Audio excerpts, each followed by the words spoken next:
Welcome to a new episode of Load In, Load Out, a Toy Story podcast produced in Athens, Georgia, in association with Kindercore Industries. On this episode, our guest is David Barbie, artist, producer, creative collaborator, and head of the music business program at the University of Georgia. Topics of conversation include, but are not limited to, the most professional manner of avoiding onstage regurgitation by involving your audience, an encounter with the Goof-a-Man, and David reveals his tour-tested recipe for a cordial you surely won't want to try.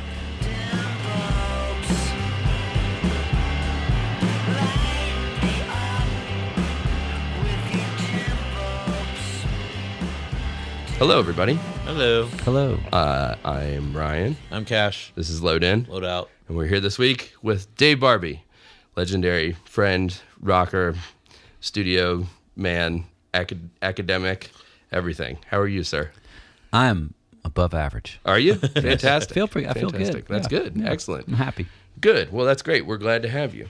So I feel like we could have like a podcast that would go on for weeks, but in the interest of not doing that, because I know everybody has other things in their life. Other than listening to me talk about myself. I mean, I more meant you have other things to do with yourself than to sit here for hours. But so I know you have, from having heard many of them, you have some crazy tour stories. And sometimes we spend a lot of time talking about stuff before we get to the tour stories. But I kind of feel like maybe you might want to just jump in with some stuff. Oh, sure. There's no end to. I mean, yeah. To good tour stories. I guess give us a little like update on who you played with and what's going on right now. Okay. And then let her rip. All right. My name is David Barbie, and Yeah. I've been playing in rock bands for pretty much my entire life. My first band that I played in and got paid to play a show was when I was 12 years old, and I got paid $10. So. Oh wow. That is a long time ago. So, but of things that actually like existed to other people, I was in a band called Mercyland for about 5 years. There was a 3-month period where we were broken up, and I played with the Barbecue Killers at that time.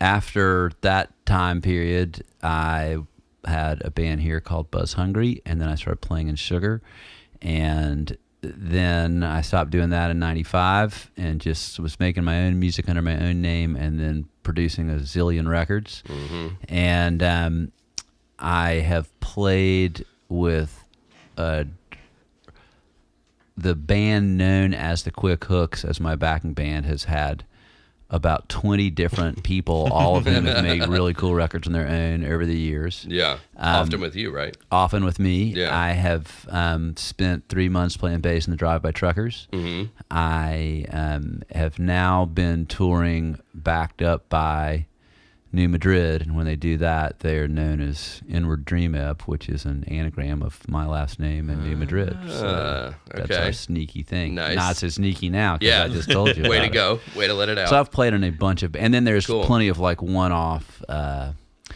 Patterson Hood and Frank McDonald. Or no, sorry, not Patterson. He invited us to do it. Frank McDonald and the Glands and Nick Bielli of Hayride and Kyle Spence, now playing with Kurt Vile, but at the time playing with Harvey Milk.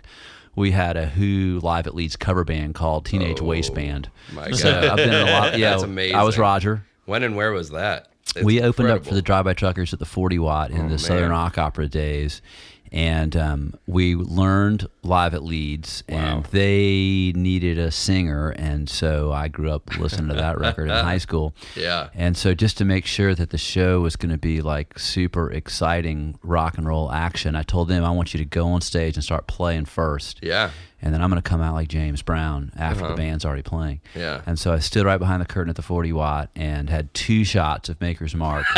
And the idea was I'm going to suck down one and then suck down the other, and then I'm going to burst on the stage with that first like liquor rush. And which I did, but as I was walking out, I realized that the second one had gone down a little too quickly. And so I'm standing on stage in front of about 800 people, and it occurred to me, I think I'm going to puke. Oh, no. Well, that's a hell of a way to start it. I'm not Gigi Allen. This Yeah. is not my normal vibe. Yeah. So I made the first song is Heaven and Hell, which, as would be true of The Who in 1970, would be you got a verse, a chorus, and then like a 2-minute guitar solo, which was great news because I was about to throw up.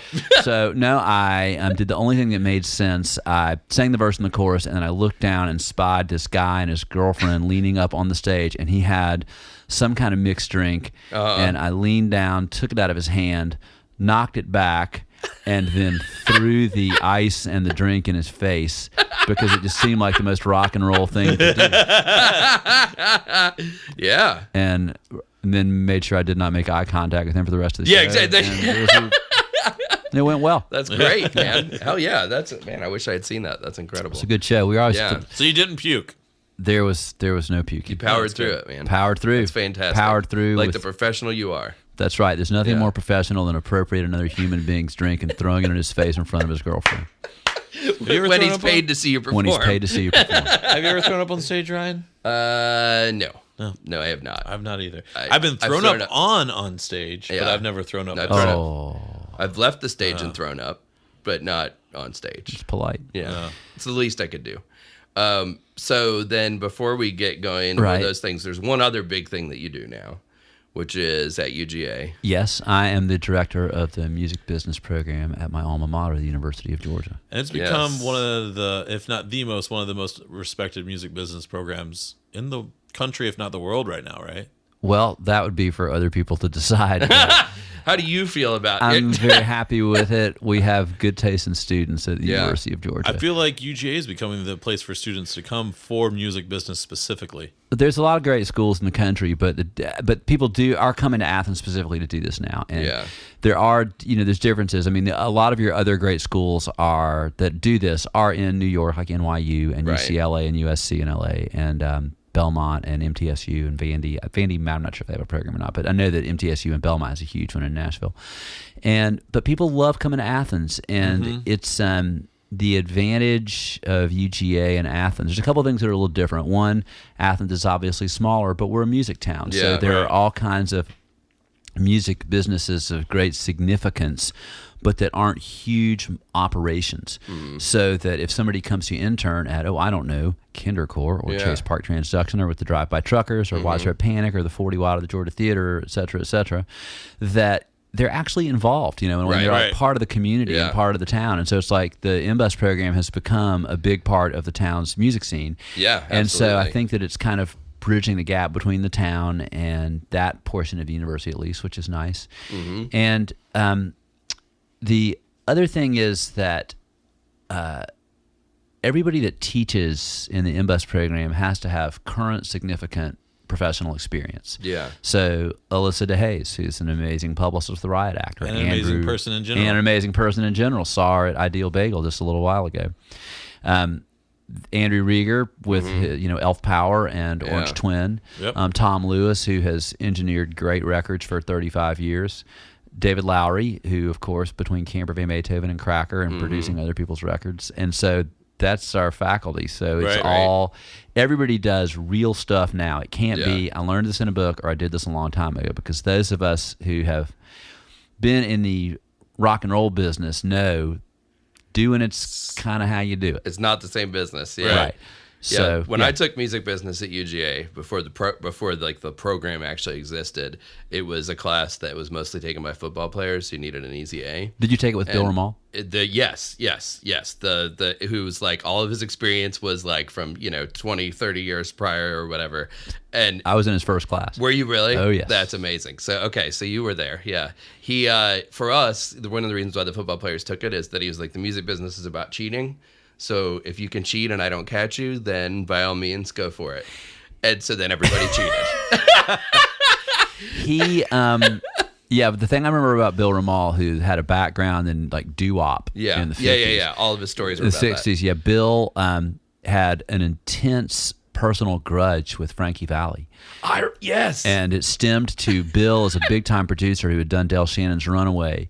And Frankie Valli and his guys really wanted him to give him a shot, and Bill didn't like him. You guys are too old. You've been on the street corner too long. And they were older by the time they had hits. But so one of our test questions, and Bill, unlike any other college professor you'll ever have, would read you the entire test the day before the test. Yeah. And he, on the philosophy, according to him, that I thought the point was for you to learn how to do it, right? So he... the guy was the craziest guy. he was. So one of his test questions was, Frankie Valli is A jerk, B, a creep, C, no good, D, looks like a rat when he sings, E, all of the above. Clearly, E was the answer. The answer to number 57 is E, all of the above. That was the way he read them too, right? Yeah, He told you the answer too. In his, New York, right? Oh yeah. Vernacular, and he said, any student who answers number 57 with any question other than E will fail the course. That's incredible. Yeah. So he must have, that question wasn't on mine. I don't know if when you had him, you may have had him pre-divorces, but a big topic was when you all inevitably get divorced. It's not what you're going to want to do. Your instinct wants to go there and look really nice and show her up. But what you really need to do is go on like a 5-day bender, show up in dirty clothes, stinking, and the judge won't make you pay a thing. And that was his most important lesson that he taught us like twice a week.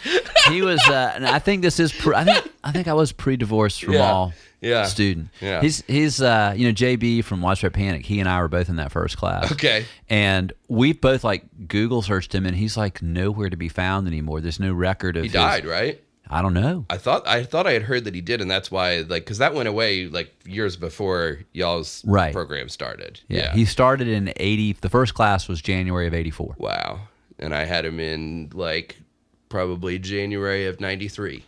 So yeah, I that's can't pretty believe crazy. He hung on there that long. Yeah, I know. It's pretty wild. Anyway, that guy was crazy. I wanted to get that out there. But so in between this, running a department thing that you're doing.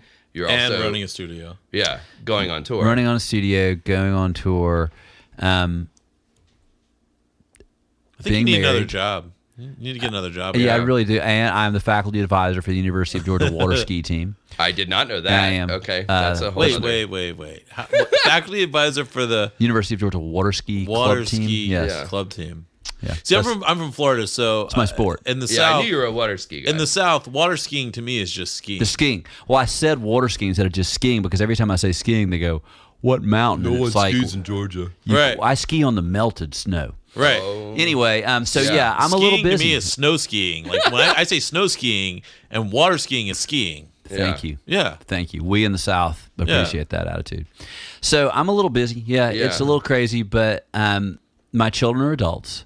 Yeah, and also touring. Yes, in the Hernies. They're an awesome band. Yeah, which I frequently refer to as the greatest band in the history of the Barbie family. And they're a good band. I love it. So I'm a little busy, but life's short. The world's like 1 billion years old, and I get about 85 to do something with. Yeah, I'm gonna spend 28 of those asleep, and probably not that many with me, maybe about 20 of those asleep, and another 20 years or so eating and going to the post office and standing in line behind somebody who's buying lotto tickets. Right. Wondering why pay at the pump takes so long. Somebody writing a check. Whatever. Yeah. And that if you start really winnowing it down, and it's just like, man, I got like 20 years out of like 1 billion to do stuff. So I just do as much as I can all the time. It's an inspiration. I've always looked to you and been like, if he can do that shit, I can do it. I think it's kind of fucked up personally, but I keep on doing it. It's working for me. So yeah.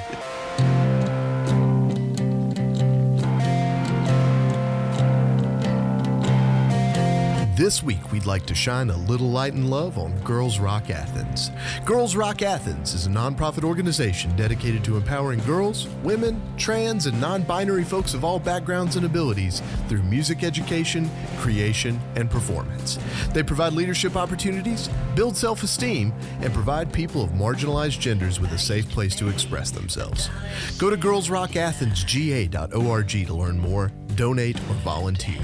That web address again is girlsrockathensga.org.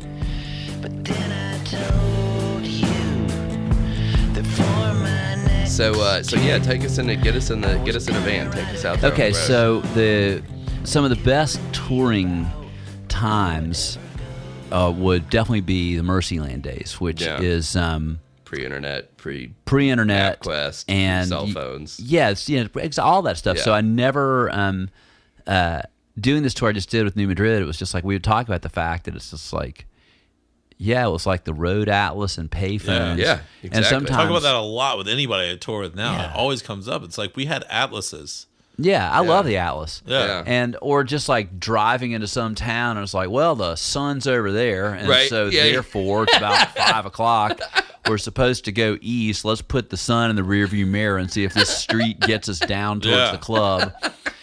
And so Mercyland touring was van touring, but even before that, I had a Datsun King Cab pickup. Datsun predated Nissan. And so imagine something smaller than the smallest truck that's made today, but with like the little jumper cab and a little white camper cap on the back. Okay, yeah. And so Mercyland toured in one of those for a while, and we would have the driver, and everybody could take one like college-sized backpack with you for 3 weeks of living. Yeah. And then those got squeezed in behind the driver's seat. Yeah. The passenger seat and the little troll seat behind the passenger. And then we put all the gear in the back with about, maybe a couple of feet band of width at the back of the truck bed, which is where the fourth person would I was going to sit. say, where it's like... 3-piece band, but we always took a fourth person, which could be, it was really rarely a sound person, because clubs always have a sound person. But we Yeah. would just take a fourth person to help us hump gear, sell merch, drive, and basically a psychic foil. Right, You need somebody that's yeah. not in the band to make everybody act right. Take some pressure off of things. Right. Yeah. Yeah. Company's over. Yeah. Everybody put your manners on. Everybody behave. Put your pants So back on. we toured like that, and it's pretty interesting. The person that we most frequently toured with was DeWitt Burton, who has since been like REM's equipment manager for like 20 years and has toured with all kinds of Seattle grunge bands, Mudhoney and Springsteen and these like I didn't big realize time. he did those things even too. Yeah. He just did a run with the Decemberists. Okay. At Mumford and Sons, and punk rock bands. Yeah. Superchunk, Sunvault. A crazy just a ton of- combination. yeah. Seeing the world doing this. Yeah. But he got his start with us riding in the King Cab. In the back. Yeah. Yeah, and before that we had this guy named Spider, who in the Athens like hipster new wave arty towny music scene days was like the like metalhead. Oh yeah. The one Right. in The Athens. one metal. The guy who, it's like 70s are cool now, but they weren't in the 80s. Right. And, No, totally. 5 years ago is never cool. 20 years ago always rules. Absolutely. But yeah. So he was stuck Spider in the past never for- bailed on the stuff that he loved. And but he was also like very literate, well-read, like a great sense of humor, and liked all kinds of music. But he sort of embraced like rock Metal and life. roll Yeah. culture. Yeah. And there was this article in the Village Voice one time about Peter Hallsapple of the DBs opening an impromptu acoustic set before Mercyland show and getting heckled by Spider. No way. And if you can find this thing, Charles Aaron wrote it. It's in the Village Voice in 1987. It's called Spider's Men. And but we did this tour. We did a lot of touring with Spider, and just when you're touring at that level, it's if you play a show that has like 3 or 4 people, you better play great, because you need one of these people to give you a place to stay. Yes. Or you're going to be camping out or sleeping in the truck. Yeah, which we've already established is not comfortable. Correct. We've established that traveling in a van, you can stretch out if you need to. You can make it work. Yeah. But traveling in a truck like that, it's not good for anybody. No. So any human being that offers you a place to stay, you just hope they're not Charles Manson, because you are going to stay there. Oh yeah. If It's one in the cards. if one of your 3 fans leaves, you've just cut your chances by 33% that you're Right. going to find a place to stay. So you better be great in front of those 3 people.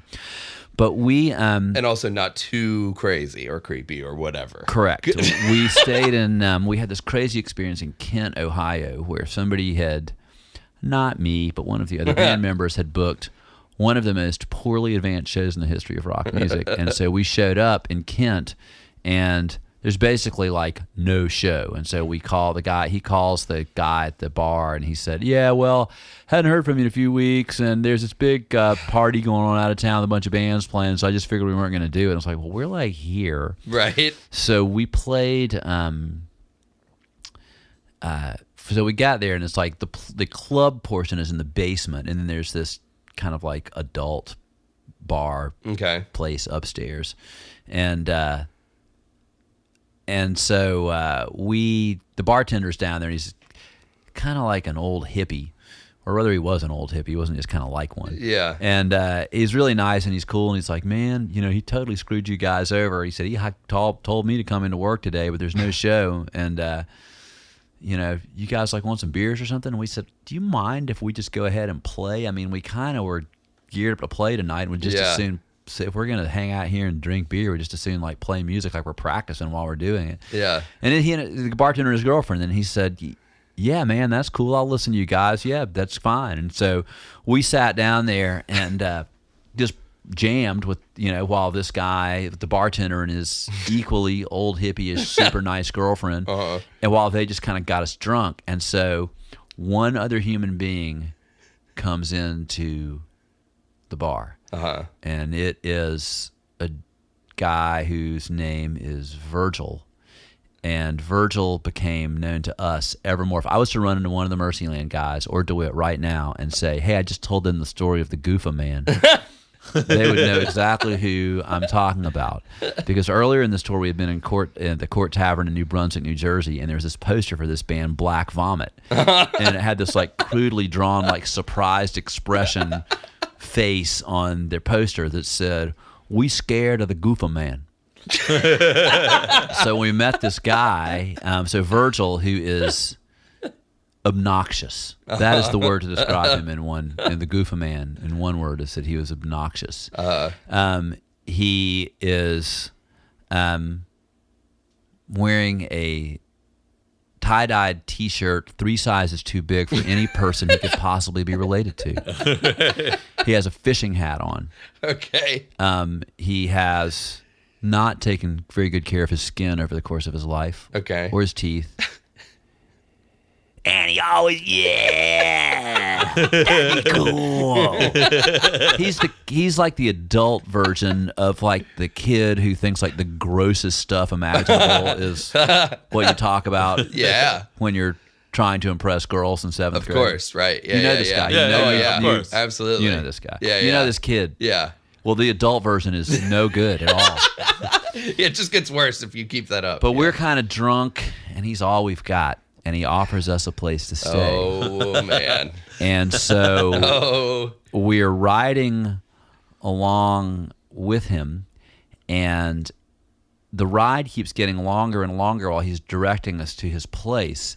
It's not 5 minutes away from the bar like he said it was. It's far longer, and the part of the reason is he's hungry, and he wants to go, as he refers to it, to Taco Hell. And he thinks the phrase Taco Hell is so funny that he says it's the funniest Taco thing he's Hell ever said, right? over and over and over again. And it keeps taking longer and longer. And while we're riding, DeWitt said to me, do we need to just kick him out of the van and just like... Oh, he was in the vehicle with you. Yeah, because we had to give him a ride. Of course, a guy like that doesn't have a car. Of course he doesn't. He'd have to have a job. I mean... Right. He'd get his shirt stuck in the door getting in and out. Yeah, to quote Lenny of The Simpsons, when it appeared they were all going to lose their jobs, he told Carl, we all need jobs so we have a place to drive to in our cars. Exactly. So we're driving the Goof-a-Man first to Taco Hell and then the convenience store so we can get something, and then to his house, which is a single-wide trailer with nothing in it except his bed and a gross couch and some nasty old shag carpet. Nice.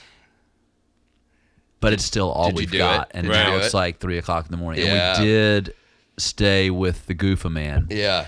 And the only really point of the story is that you will stay virtually anywhere. But this ride reminds me of another story that happened about 5 years later in a way that I would not have expected, which is me and DeWitt again. And this time it's on a sugar tour. And we're in Seattle. We just played the Moore Theater, and this is the Copper Blue Tour. And the Jacko-Nuts, who are a great Athens band, we're playing the West Coast, and they're coming south. We're going north. We just done La Luna and Portland the night before. We're going to go play Vancouver the next night. And so we're in Portland, we run to the Jack and Nuts, and they're our friends, and they're from home. And it's one night before the last show of the run of the tour, before Christmas. And I take it back. No, before we went home, maybe for Thanksgiving, because then we went to Europe. So they say, hey, do you want to go? Brooks Carter and the Jack and Nuts had a friend that lived in Seattle. Hey, do you want to go to my friend Alex's house after and hang out? We're like, yeah, sure. So we had a fun night. We hung out with those guys, and we went to the Crocodile Club, and we saw the Melvins, and then we go to this guy's apartment, and we're hanging out, and everybody's drinking and having a good time.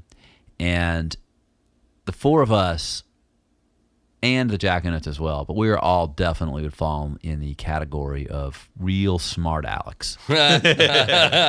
And apparently, either DeWitt or myself had, I guess it was just the two of us. It wasn't a Mercyland tour. The two of us and the Jack and Nuts people had made some funny remark that may have irritated our host, and it probably had to do with the fact of how wasted our host was. This guy's apartment, I mean, he is like a drunken mess. Yeah, so he's taking everything wrong anyway. Yeah, and he is kind of the butt of the joke. Yeah, okay. So we get ready to leave, and we're going to call a cab, and this guy says, hey, I'll call you a cab. And we said, okay. So we get in the cab, and we know that it's late. It's going to be about 2, and we got an 8 o'clock van call, or to car and gear truck sugar tour, and so we are going to. So we got to get back to the hotel, and so by the time the cab finally gets here, it's like 3 o'clock in the morning, and so we get in this cab, and it's like, it's cool, we'll get back. It's like a 20-minute ride, and we'll be back there, and we can get a few 3-4 hours of sleep and get up and be fine. Except the cab ride doesn't take 20 minutes. This is pre-cell phone again, so you don't know where you are. Right. And he is driving us, and a couple of times we drive by the exit where the hotel is. And this is a gentleman of recent immigration from Africa. Sure. And there is a serious language barrier. Yeah. And we keep trying to tell him, it's like, no, right there, that's the Motel 6. Yeah. And he drives by, and we're just like, it was right there. He goes, okay, I'll go, next exit. And we drive around and around and around, and then we keep trying to find, it's like, look, can you stop somewhere and maybe ask directions? Yeah. Again, no GPS. It's like, could you maybe, we know you're... But to be fair, he is a cabbie, though, right? Right. Yes. But that's part of the job. Right. I was going to say, pre-GPS, you're sort of supposed to know where things are. Right. I had a friend who was a cabbie in New York, and he told me that that he had to know they needed, for him to get the job, they needed to throw like 100 addresses at him and say, right.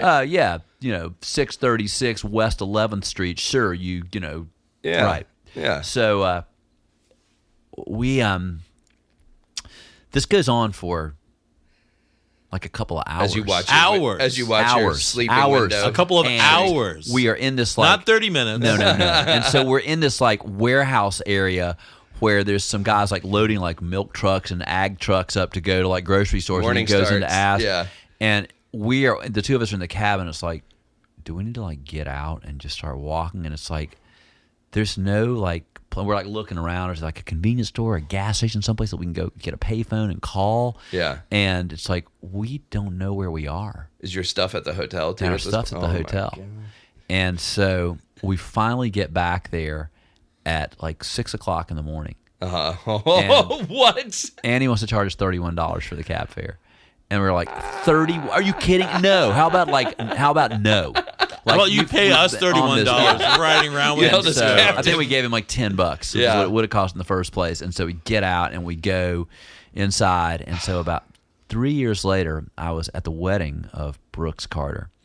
And we were talking, and I ran into this guy, Alex from Seattle. I said, and we started talking, and it's like the guy you had stayed with. I was like, the guy whose place our apartment was. I was like, oh my God, you're not gonna believe what happened to us when we left your apartment. I told him the whole story, and then he said, oh yeah, he said, I remember that night. He said, I don't know if you remember me telling you I'd call my cab for you. I knew it. I was like, your cab? And he said, you and your friend, you guys are real funny. I just started laughing. I was like, oh my God, did you? And he goes, yes, I did. I call that guy, and that was my doing. So he made the guy drive you around. And I was just like, I was impressed. That's really good. How That's really did he good. get the guy to drive you That is around? high on that? level, You must have man. paid him. I don't know. Yeah, that's real good. It was very high level Yeah. prank. I mean, it was just Wow. like I was like, we're at a wedding having a good time. I was like, I Right. was not angry at all. I was like, oh my god, that is. Yeah. I'm sure it was deserved. I'm sure it was richly deserved. But that's And, genius. That's so Oh, good. yeah, I was the butt Oh of my a god. brutal practical joke. Yeah, that's incredible. It was incredible. Wow, I'm super impressed. That's yeah. Oh yeah.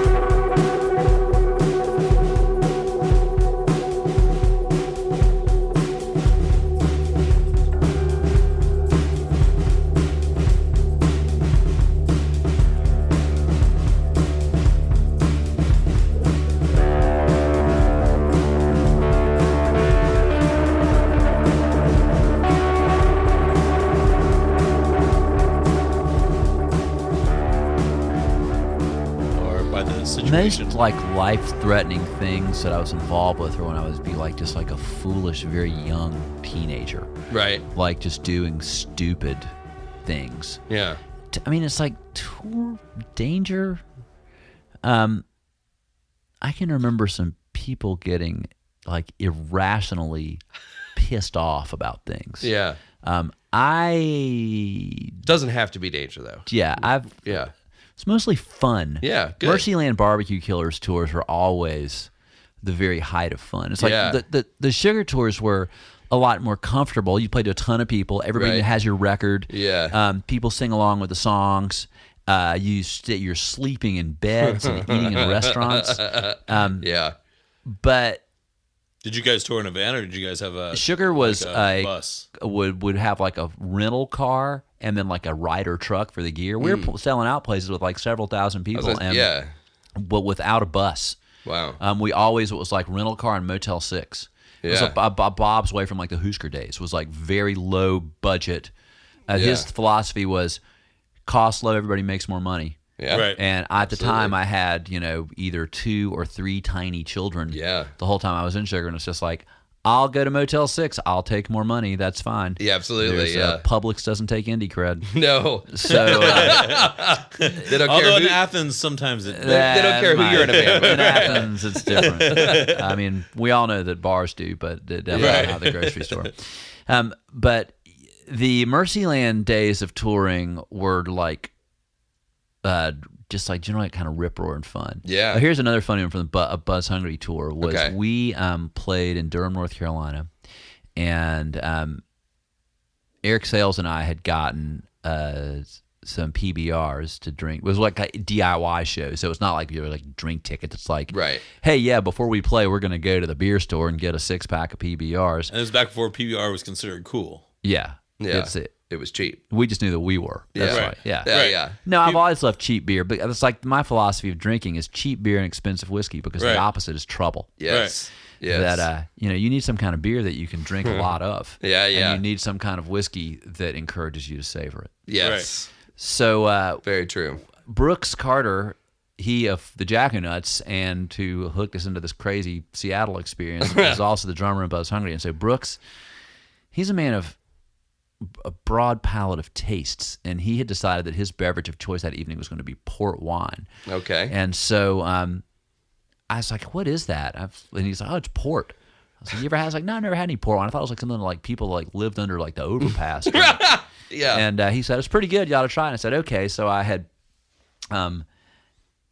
had a sip of it, and was just like this thick, sweet wine. And then I tried to like wash it down with a sip of PBR, and was like, "Oh my god!" I was like, I said PBR and port wine. It tastes just like vomit. Yeah. They all laughed. I was like, "Try it." And so Brooks did, and was like, "Oh my god, it does. It tastes just like puke." I was like, "Eric, come here." I was like, "Take a sip of this. Take a sip of your beer. Okay, now take a sip of this porn." He's like, "Oh my god, it tastes like puke." I was like, "Yeah, it does."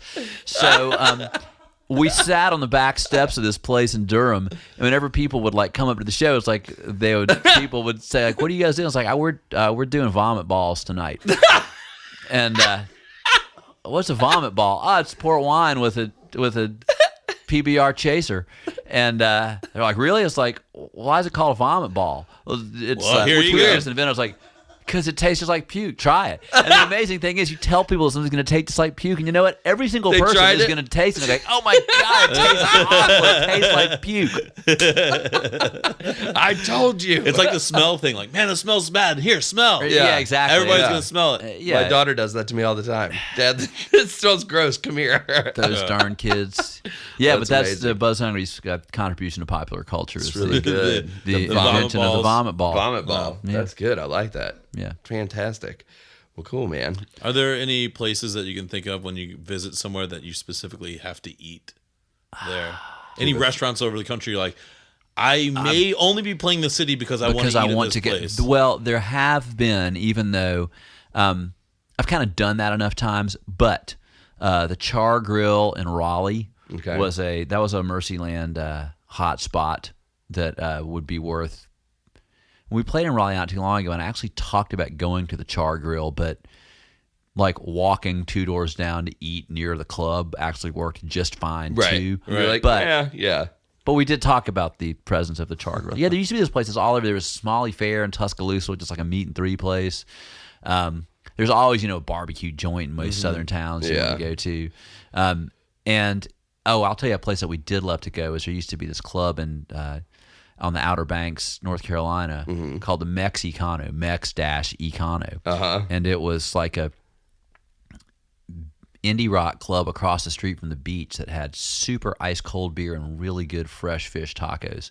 And they got this great crowd of Atlantic Coast college kids, surfers, construction workers, and just like local working people. And so it was like a pretty rip-roaring place. But that would be if I had a time machine, I think I would. I'd consider going back to the Mex-Econo. Yeah. And good times. Even though I got a bust here in a minute, next time I will tell you one of the great things about being in Mercyland was our